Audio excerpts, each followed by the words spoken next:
Luke, so much emotion around this week, of course. Is that how you would have wanted the week to end?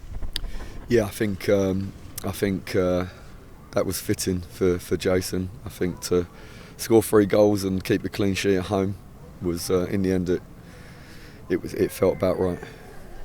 The performance in itself, I mean, the week was obviously such a difficult one, but you managed to get your team to perform to a height that they would have been used to. You know, it didn't seem to affect them.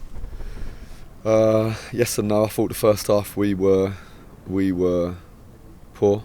I thought we were sluggish, and I didn't think we played very well in the first half. I think Wealdstone gave us a lot of problems. We couldn't get to grips with them very well. Second half was better. I thought was better, more intensity, and still some moments they caused us problems. But I think we've certainly improved performance in the second half. This is of no discredit to Wealdstone, but you seem to be able to control the game without ever really getting out of second or third gear. Yeah, that's the problem, because if they think they can play games, the guys in second gear is a big mistake, and especially when you're playing against a team that is very good with the ball. So you try and play in second gear, and then they open you up, and before you know it, you have a problem, and you're defending three actions in a row. So I don't like us to play in any gear except top gear, really. I know, of course, at times you can't produce the very best, but I didn't like a lot of it today, if I'm honest. I saw certain things in players I didn't like, but no, overall we had enough there. And then I thought the impact from Frank Vincent and Jim when they came on, Kedwin as well, but certainly Vinny. I think when Vinny came on, he gave the intensity and the energy that the game needed, that injection, and he gave that in a brilliant way. And Jim, I think, made some tackles to show, okay, come on, this is a good team. We have to respect them, and we have to be tough. And I was happy with those guys in particular. Let's work through the goals. Sam Austin opening scoring after just 8 minutes. How important was it to get a goal early on, particularly against a side like Wealdstone? It was, yeah, because I think they came with a really good game plan, and they were really ready for the game. I think it's a game they're looking forward to a lot. They play in a similar style to how we play, so they cause us similar problems to the ones that we cause teams, and that. So of course, when we make an early breakthrough, then it feels better, but still uncomfortable. Honestly, the first 45 minutes so uncomfortable. And then let's work on to another record-breaking goal from Macaulay Langstaff. He's on to 41. Was that ever in doubt when he went through? No, I think he had a quick glance around to see if to check he was onside, but might as well start celebrating once he goes through, because it's Macca.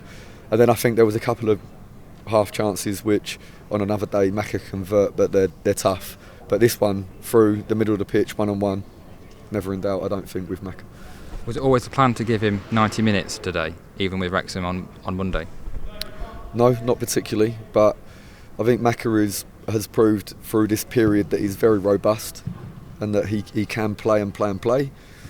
Of course, the early part of the season I probably protected him in anticipation that maybe he picked something up, but with the period of football we just recently came through with only one option, then Macca has shown that he can keep playing. And then you just mentioned about Frank Vincent in particular when he came off the bench. He's probably due a goal, wasn't he? He deserved, didn't he? Because he's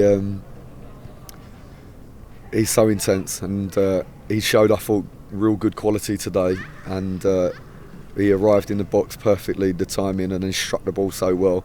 And yeah, he deserves it for the way he works. And he come from a long way behind this season, in terms of his place in the squad was limited earlier on, and he's battled through that because he's a really top guy. He's a top guy, and I'm so happy when he scored.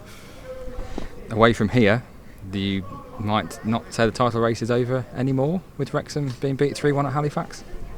Well, I mean, we have to go to the toughest away game of the season. I think they drew one game and won all the rest, because they're incredible, and on their own turf they're incredible. So we have to go there and make a unbelievable performance to get anything there, because otherwise I don't think really much has changed otherwise. So let's see what